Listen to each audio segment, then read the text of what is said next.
कबीरा खरा बाजार में लिए लुकाठी हाथ, जो घर जा ले आपने सो चले कबीर के साथ है। मैं समझता हूँ किसी भी व्यक्ति का महत्व, किसी भी व्यक्ति का प्रासंगिकता समय सापेक्ष होता है कि किस समय में, किस परिस्थिति में उस कवि का अभ्युदय हुआ, उस कवि ने नए मार्ग का वर्णन किया, तो उस स्थिति में उसका महत्व परिलक्षित होता है। कबीर ने जिस अंधकार युग में एक नया मार्ग बताया और सीधे कट्टरपंथियों पर, सीधे सामाजिक भेदभाव बढ़ाने वाले पर, सामंतवादी विचारधारा को बढ़ाने वाले पर प्रहार किया, मैं समझता हूँ कि आज उनके स्मरण दिवस पर उन्हें स्मरण करने की आवश्यकता है। कबीर के जन्म पर ही विवाद है।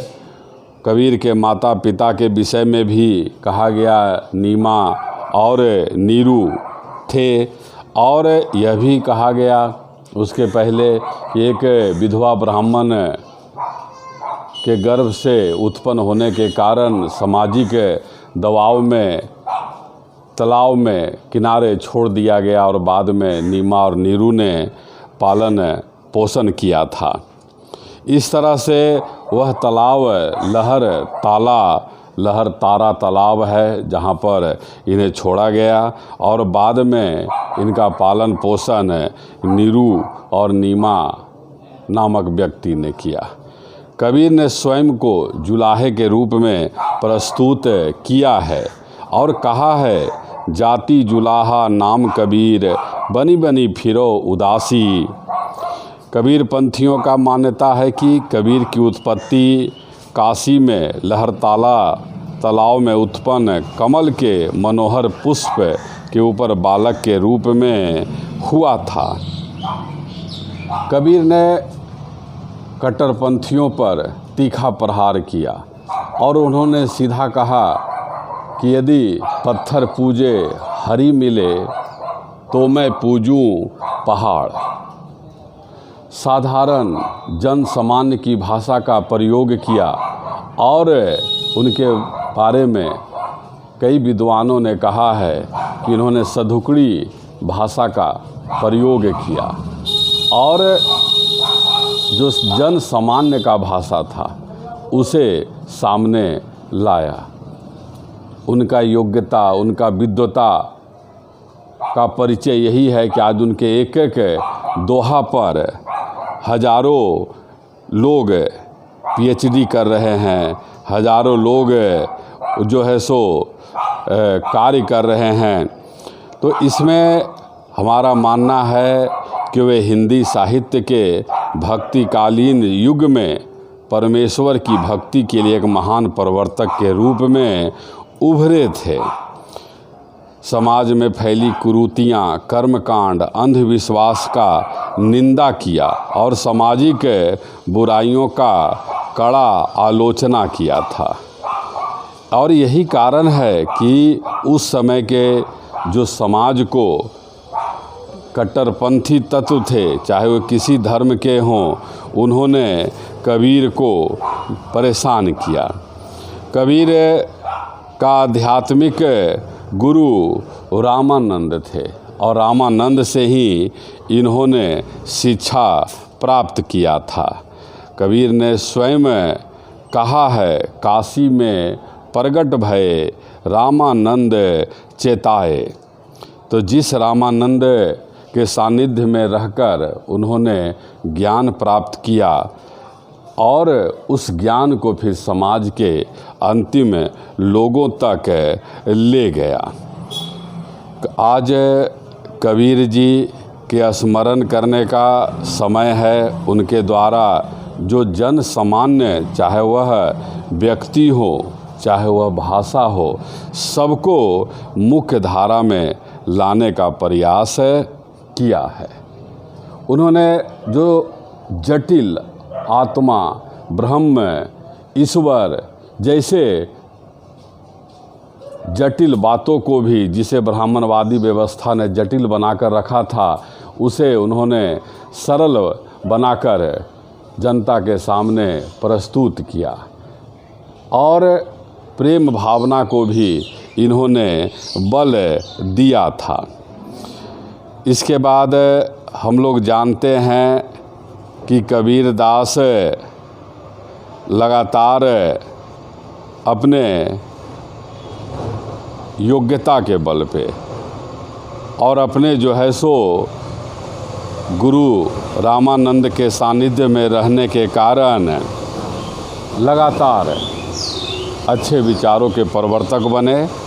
और उन्होंने कहा, मसी कागद छुओ नहीं, कलम गही नहीं हाथ, पोथी पढ़ पढ़ जग मुआ, पंडित भया न कोई, ढाई आखर प्रेम का, पढ़े सो पंडित होय।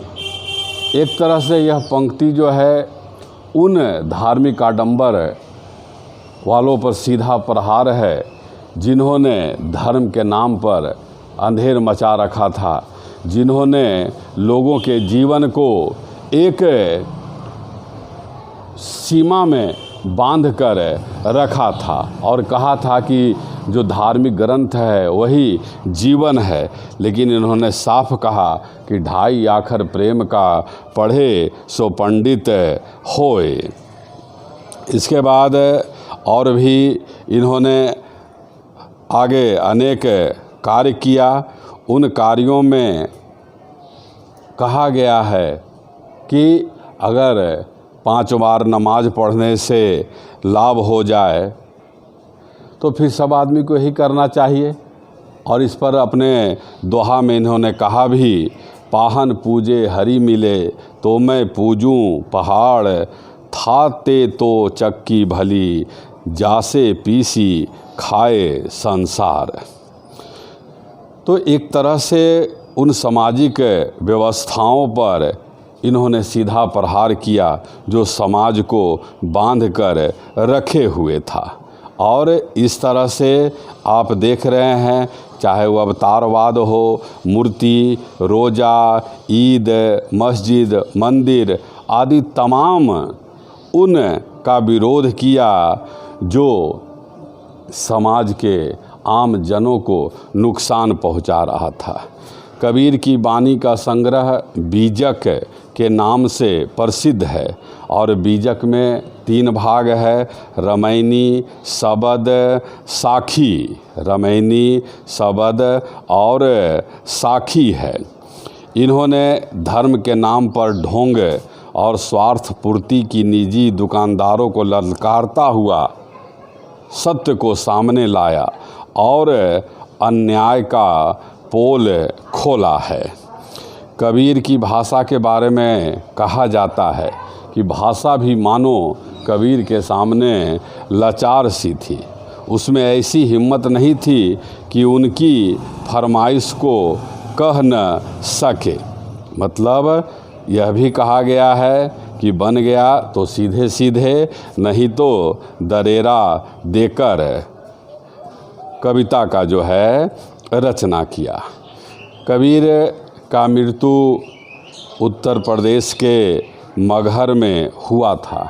ऐसा मान्यता है कि मृत्यु के बाद उनके शव को लेकर विवाद उत्पन्न हो गया था। हिंदू कहते थे कि उनका अंतिम संस्कार हिंदू रीति से होना चाहिए और मुस्लिम कहते थे कि मुस्लिम रीति से। इसी विवाद के चलते जब उनके शव से चादर हट गई तब लोगों ने वहाँ फूलों का ढेर पड़ा देखा और बाद में वहाँ से आधे फूल हिंदुओं ने उठाया और आधे फूल मुसलमानों ने उठाया है। इस तरह से दोनों धर्म के लोग संतुष्ट हुए और लगातार कबीर का दोहा समाज को जागृत करने का एक मूल मंत्र है। मानुष जन्म दुर्लभ है, देह न बारंबार, तरवर थे फल झड़ी पड़िया, बहुरी न लागी डारी। मतलब कि यह जो मनुष्य का जीवन है वह बार बार नहीं मिलता है और इस जीवन का बेहतर उपयोग करें। बेहतर उपयोग करके समाज का निर्माण करें। उन्होंने कहा है, क्या ना काहू से दोस्ती ना काहू से बैर, कबरा खया बाजार में मांगे सबकी खैर।